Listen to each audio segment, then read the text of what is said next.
Olá, sejam todos bem-vindos. Eu sou o Murilo e está começando mais um Conexão Bet. Esse é mais um espaço de diálogo da Bet Brasil para conectar você com a comunidade educacional e trazer os assuntos mais relevantes do setor. Hoje nós vamos falar sobre educação midiática e o combate às fake news, um assunto super importante para os educadores na luta contra a desinformação. Para falar sobre esse assunto, nós recebemos a Patrícia Blanco, presidente do Instituto Palavra Aberta e vice-presidente do Conselho de Comunicação Social do Congresso Nacional. Patrícia, seja bem-vinda, é um prazer recebê-la.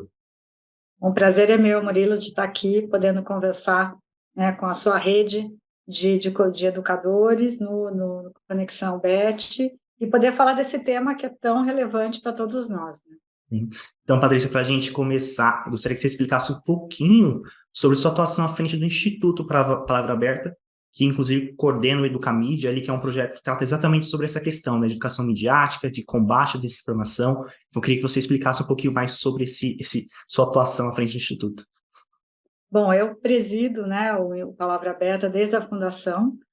O Instituto nasceu em 2010, com o objetivo de ser uma organização que a gente chamou de propósito específico, né, de defesa e promoção da liberdade de expressão, da liberdade de imprensa, do direito à informação, da valorização, né, do jornalismo, dos veículos de comunicação como pilares, né, de sustentação da democracia.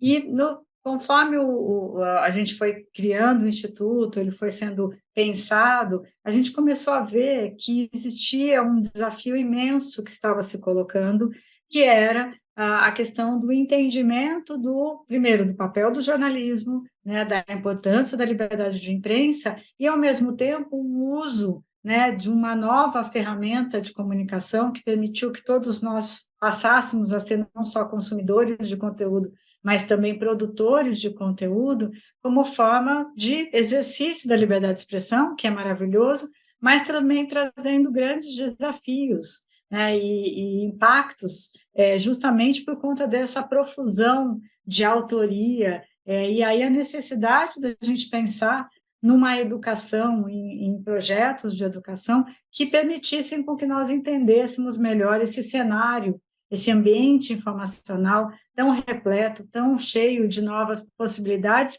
e com o advento de questões, por exemplo, como fake news, como desinformação, como proliferação de discurso de ódio, como imagens tiradas de contexto e outros tantos desafios que a gente acabou vendo que, para o exercício da liberdade de expressão, a gente precisaria avançar num processo de educação. Foi então que a gente lançou, em 2019, formalmente. O Palavra Aberta já vinha trabalhando, né, em pesquisas, em incentivo à produção acadêmica na área de liberdades, na área de educação midiática, mas formalmente, em 2019, a gente lançou o Educamídia, que é o programa de educação midiática do Instituto, que tem como objetivo, primeiro, disseminar o conceito da educação midiática, depois formar educadores, a gente tem cursos de formação, e preparar também materiais didáticos, materiais pedagógicos que possam apoiar o educador em sala de aula. Ah, maravilha. E até aproveitando esse contexto, eu sei que é muito complexo, né? Mas por que que as fake news se espalham tão rapidamente? Por que que é um fenômeno recente, digamos assim, mas nem tanto? Mas por que que se espalham tão rapidamente? E qual o papel da escola nesse processo, como forma assim de tentar frear um pouco? Que a gente sabe que tem muitos efeitos nocivos ali nessa proliferação de mentiras. Então, gostaria que você comentasse um pouquinho sobre isso. É, existem estudos que mostram que realmente desinformação, fake news, mentiras se espalham muito mais rápido do que a verdade, né? Do que os fatos propriamente dito. E um dos motivos é justamente porque elas são criadas, elas são feitas, elas são produzidas para causar esse impacto. A desinformação, ela vem carregada de questões emocionais, para gerar surpresa, para gerar indignação, para gerar repulsa, para fazer com que você tenha uma ação de compartilhar o máximo possível, de passar para frente, de dizer, olha que absurdo isso aqui, olha que loucura, olha que perigo, olha que... Então, esse propósito né, de causar uma indignação faz com que nós, que somos receptores desse conteúdo, passamos também a ser um disseminador, porque a gente manda para frente. A gente fala, nós não podemos guardar para a gente uma informação que pode ser tão crucial para a vida do outro, ou pode ser tão forte no sentido de é alguma coisa que tem corrupção, é alguma coisa que gera. E, assim, sempre nesse processo de gerar indignação faz com que, né, a gente tenha esse impulso de replicar. E aí é que vem o primeiro, assim, ponto que a gente precisa fazer, que a gente precisa atuar, a primeira forma da gente fazer, que é justamente brecar isso. Antes da gente repassar, a gente brinca que a gente tem que respirar, né? Receber o conteúdo, te causou indignação, te causou repulsa, respira, né? Porque se você analisar assim um pouquinho mais a fundo, se você tiver um olhar um pouquinho mais crítico, ou se você parar 2 segundos, que seja 3 segundos, tem gente que fala que são 7 segundos, você vai ver que tem alguma coisa esquisita ali, né? E é nesse ponto que a gente começa a tratar a questão do combate à desinformação, que a gente tem uma máxima no Educamídia, que a gente usa uma expressão, que é o epa, peraí, o quê? Recebi uma informação que me causou impacto, epa, né? Peraí, deixa eu checar, né? O que é isso? Porque muitas das vezes, se a gente fizer esses 3 passos, que é o epa, peraí, o quê? A gente vai conseguir não replicar, não passar para frente e frear essa onda de desinformação. E o professor, o educador, a escola, podem trazer, né, essa reflexão, né, esse novo olhar em relação à informação para dentro da sala de aula.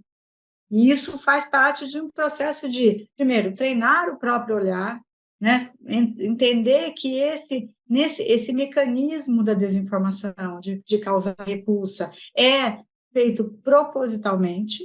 E aí, então, na medida em que a gente, né, nós como cidadãos, né, ou nós como educadores, ou como professores, ou como gestores de comunidades, na hora que a gente entende esse passo e a gente introniza isso na escola, na sala de aula, a gente já melhora o fluxo informacional e, com isso, né, acaba conseguindo segurar um pouco essa onda, né, da disseminação total da desinformação. E tem que ser um trabalho conjunto, né, Patrícia? Não só a escola, mas a escola junto com a sociedade, porque é difícil, né? A gente sabe que você comentou esse epa, peraí, né?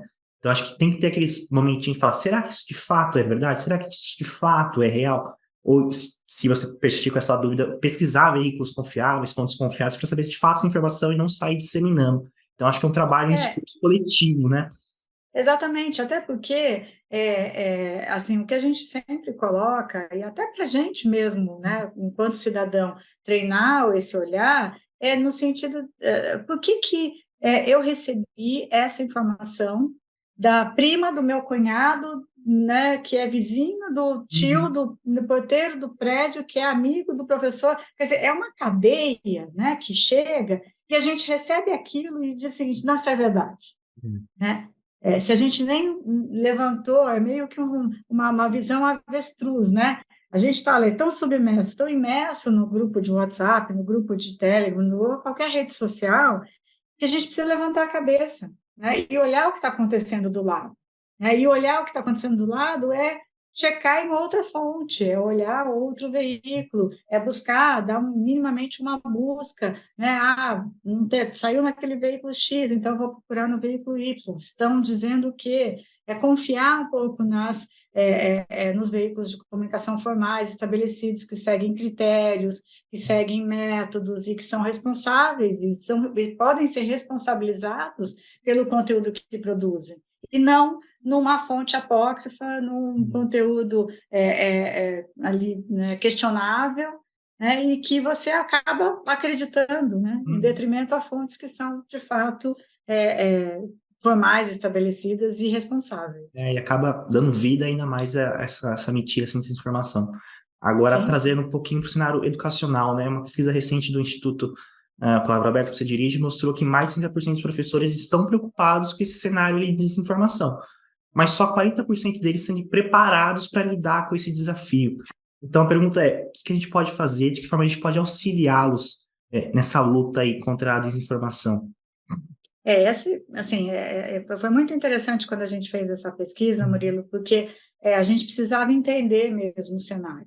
A gente fez essa pesquisa com dois públicos, né? O público que passou pelas formações do Educamídia e o público em geral, formados de professores, educadores de ensino fundamental, anos iniciais, finais e médio, e também de redes públicas no todo o Brasil. A gente quis fazer, né, uma coisa ampla, justamente para a gente entender quais eram as dores, né, e quais os desafios. O principal ponto que eles trazem é que, nesse universo tão amplo, né, de informação, e com isso a possibilidade de desinformação, como eu checo? Né? Como que eu percebo, como que eu treino o meu olhar para que eu possa, né, interpretar melhor esses conteúdos que chegam? E aí, com isso, como que eu levo isso para a sala de aula? Como que eu, a partir do momento que tenho conhecimento sobre as técnicas e as ferramentas de combate à desinformação, como que eu passo isso para os alunos? E um dos pontos que também trouxe muita assim, surpresa, no sentido mais do resultado, mas que a gente já vinha percebendo, é que muitas das dificuldades em tratar desse assunto, desinformação, é porque você acaba encontrando uma dificuldade no entendimento de como funciona o ecossistema da informação. Uhum. Como ela é produzida, qual é o propósito, como que por que ela chegou até mim. Então, todo esse arcabouço, né, esse ambiente que gera a informação e a desinformação precisa ser entendido pelo professor. E aí, uma das formas que a gente encontrou foi de preparar mesmo materiais que possam auxiliar o educador a levar, primeiro, a se educar mediaticamente, no sentido de também entender, porque todos nós precisamos ser educados mediaticamente, não é uma necessidade única e exclusiva do professor, tá? Mas o fato é que o professor ele tem, além de se educar mediaticamente, estar preparado para educar o outro. Uhum. Né? Então, a função dele é muito mais importante do que de qualquer cidadão normal. E aí, o que a gente fez foi preparar materiais prontos, né, planos de aula, oferecer trilhas, oferecer conteúdo para que ele possa aplicar isso em sala de aula de uma forma muito rápida, muito dinâmica, sem ter que perder muito tempo na elaboração de conteúdos. Então, a gente, no site do educamedia.org.br, tem diversos materiais e também a gente convida todos os educadores que tiverem interesse, educadores e educadoras que tiverem interesse, de fazer o nosso curso. A gente tem um curso online com 30 horas de duração, e que dá uma noção bastante ampla, né, do conceito da educação midiática e desse eixo da leitura crítica da informação. Perfeito. Aproveitando até esse gancho da questão dos materiais que você mencionou, que outros exemplos, né, outras práticas, até trazendo exemplos de fora, né, a gente tem a questão da Finlândia, que trata muito bem nessa questão de desinformação, mas assim, que outros exemplos, que outras boas práticas podemos aplicar, os professores podem aplicar, primeiro conhecer, como você mencionou, conhecer o circuito ali da informação, mas que outros exemplos os professores podem aplicar no seu dia a dia, no seu cotidiano, para então ensinar esse aluno a identificar, ter esse senso crítico de saber, olha, talvez isso aqui não seja verdade, talvez seja melhor pesquisar e ir um pouquinho mais a fundo. Queria que você explicasse um pouquinho, assim, boas práticas, digamos assim. Olha, a primeira delas é questionar. Primeiro, questionar a informação que a gente recebe, né? Mas fazer também, desenvolver no aluno essa prática do questionamento sempre, de fazer perguntas, né? De receber uma informação e aí fazer perguntas em relação a ela. Qual é o propósito, qual é o objetivo, qual é o contexto, né? Como que ela foi produzida, quem produziu, né? Por que ela chegou até mim? Sempre inverter um pouco a lógica. A gente fala muito sobre nós crescemos e por muitos anos vivenciamos um processo de comunicação de massa, Sim. que era feito de poucos para muitos. E nós tínhamos uma relação com a informação que era uma forma passiva. A gente sentava na frente da televisão, recebia, a gente lia um jornal, a gente ouvia um programa de rádio. O máximo de interação que a gente tinha era pedir música num programa de rádio, né? Assim, ou fazer alguma coisa. De repente, a tecnologia proporcionou que a gente tivesse uma comunicação multidirecional. Eu posso questionar, eu posso comentar, eu posso, né, ir atrás dessa informação. E isso é muito importante que a gente tenha essa atitude, né, proativa de questionar. E o professor ele pode introduzir isso, esse novo, né, essa nova forma de você se relacionar com a informação com o seu aluno. Então, a gente tem, por exemplo, um plano de aula que eu adoro, que é o Aprenda como um Jornalista. Porque qual é a função do jornalista? Não é questionar? Não é sempre fazer perguntas? Mesmo perguntas que são incômodas, mesmo perguntas que podem parecer óbvias, mas que precisam ser respondidas, a gente também tem que ter essa prática, né, de questionar, de produzir algo, né, que seja uma resposta. Se eu não fiquei satisfeito com aquela resposta, eu vou perguntar de novo, até com que eu consiga, né, fazer com que isso seja algo muito natural, muito rápido. E aí, pegando o exemplo da Finlândia, o que a Finlândia tem de mais importante para a gente aprender?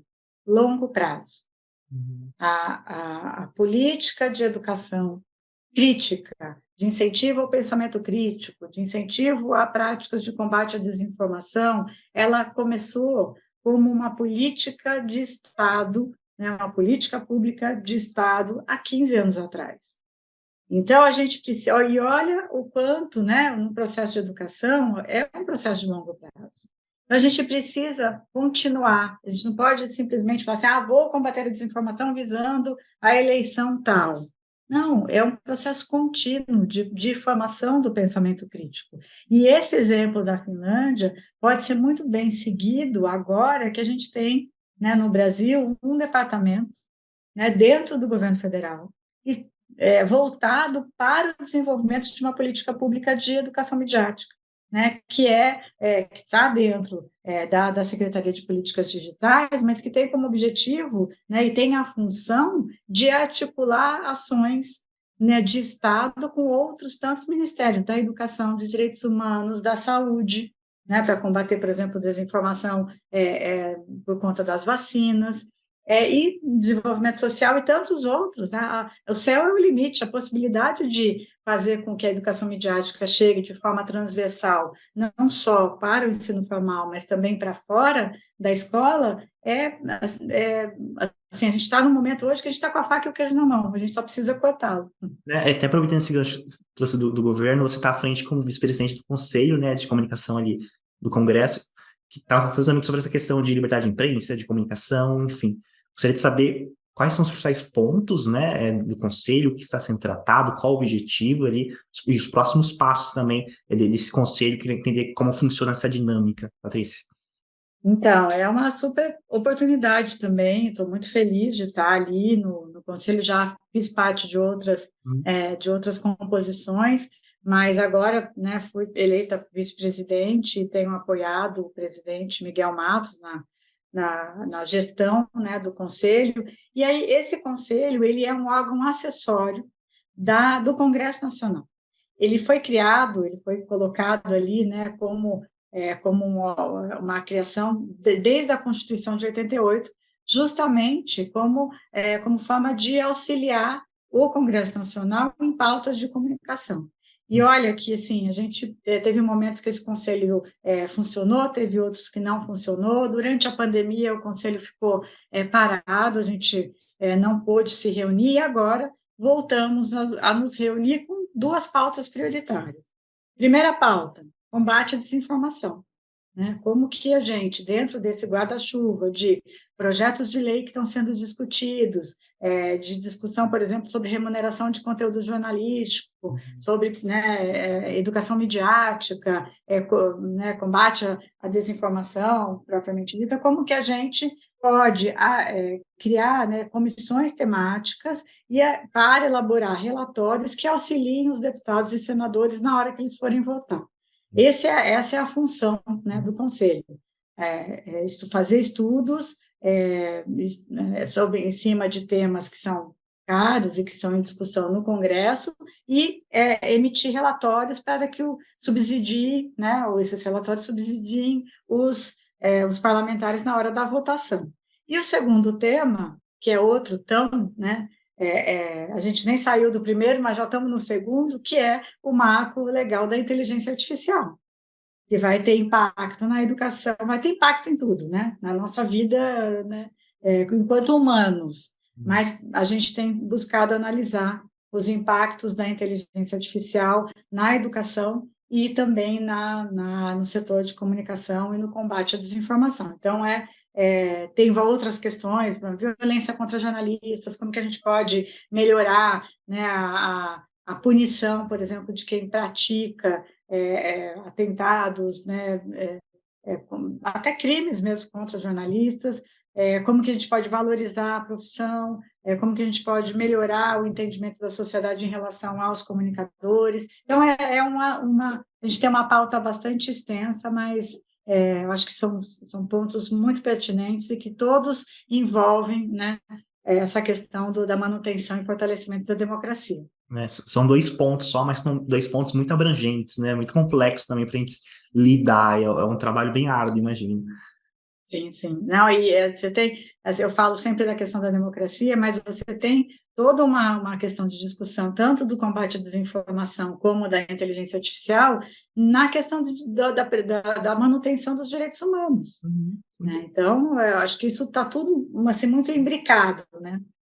E como você enxerga, falando de informação, como você enxerga esse cenário, esse processo aqui no Brasil, né? A gente tem evoluído nisso? O que precisa ser melhorado? Enfim, gostaria de saber sua visão com relação a estar nos últimos anos aqui no Brasil. O que precisa ser melhorado? De que forma a gente pode lidar, enfim, para cuidar, falando de desinformação, de modo geral? Bom, acho que o primeiro ponto é olhar para a escola como um espaço muito importante para a gente tratar esse assunto. Eu acho que eu acredito muito na educação como fator de transformação, mas a gente precisa olhar para ela de fato, né? Não simplesmente no discurso, né? De políticos e de autoridades, a educação, mas na hora que você olha, você não está vendo, né, um investimento, você não está vendo um direcionamento, por exemplo, na formação de educadores, você não está vendo uma melhoria, né, na capacitação desse profissional, na valorização, né, tanto financeira como de reconhecimento do próprio educador, do próprio professor. Então, a gente precisa, né, olhar, né, que o ambiente informacional ele precisa estar muito ligado e com a educação. A gente tem que pensar a educação midiática, mas a educação para a democracia, a educação para direitos humanos, como sendo um pilar muito importante do próprio sistema de alfabetização. Não dá mais para a gente separar. Vamos alfabetizar e depois vamos educar midiaticamente. As duas coisas precisam estar juntas, porque cada vez mais nós estaremos imersos no ambiente informacional, digital, conectado, e as exigências, né, de cada cidadão, desde da idade mais nova, de muitas crianças, muitos jovens, será do uso da tecnologia. E a gente precisa, então, formar esses cidadãos para que eles possam não só saber utilizar o dispositivo, saber utilizar a tecnologia, mas ter um pensamento crítico e ético em relação ao uso, né, das informações e das ferramentas. Uhum. Até pegando um gancho nisso, em outro episódio de Conexão, a gente entrevistou a Dora Kaufmann, que é a professora da PUC, e ela fala assim, que a gente foi meio atropelada por esses avanços tecnológicos, a gente não sabe lidar muito bem ainda com eles. Então, o grande desafio é aprendê-los, né, testá-los, ajustá-los, enfim, mas aprender com eles, porque meio que a gente entrou num circuito assim de foi tudo colocado e a gente não sabe muito bem ainda como usá-los. Principalmente para a questão da rede social, enfim, porque a rede social dá uma série de apetrechos para a gente que também pode ser usado pro lado do mal, né? Facilita, de certa forma, ali, digamos assim. E ela falou exatamente sobre essa questão aí de aprender a lidar com isso. Eu acho que você pegou um ponto, Murilo, que é fundamental. Não dá para a gente só demonizar. Hum. Não dá para a gente só negar e dizer, não vai acontecer. Não, a gente vai ter que que ter, claro, um olhar crítico, ter, claro, uma preocupação com o impacto, mas a gente precisa olhar para ele como uma oportunidade. O cenário está aí. E olha quantas oportunidades a gente não tem, né, quando a gente realmente dá a mão para a tecnologia e faz com que ela seja utilizada a nosso favor. A pandemia mostrou isso, né? A gente não estaria aqui conversando nessa plataforma se a gente não tivesse aderido a essa tecnologia e assimilado e aproveitado, né, para aprender a utilizá-la para o bem, né? A tecnologia ela é neutra. O uso que a gente faz dela é que faz toda a diferença. E aí a questão do uso ético, responsável, que a gente precisa atuar, precisa trazer para dentro da escola e, né, para dentro do desenvolvimento da nossa sociedade mesmo. Perfeito, Patrícia. Poderia ficar horas conversando nesse assunto super importante e cada vez mais necessário na sociedade que a gente vive. Mas, infelizmente, a gente vai ficando por aqui. Patrícia, eu gostaria muito de te agradecer por ter topado participar, por ter aceitado esse convite. Foi um prazer recebê-la aqui, viu? Eu que agradeço e vamos juntos, vamos continuar essa conversa. Ixi, daqui a pouco a gente vai falar de educação e inteligência artificial, vamos voltar, a gente tem bastante assunto. Espaço... Obrigada e espero que a gente possa estar juntos novamente. Perfeito, espaço aberto, Patrícia, muito obrigado, viu? É isso, a Conexão Bet está disponível no YouTube e nas principais plataformas de áudio, como Spotify, Deezer, Amazon Music, entre outras. Antes de encerrar, gostaria de deixar um recado.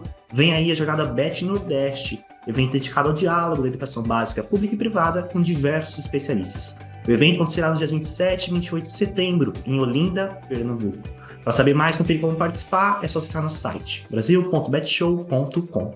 É isso, nós vamos ficando por aqui. Muito obrigado pela audiência e até a próxima!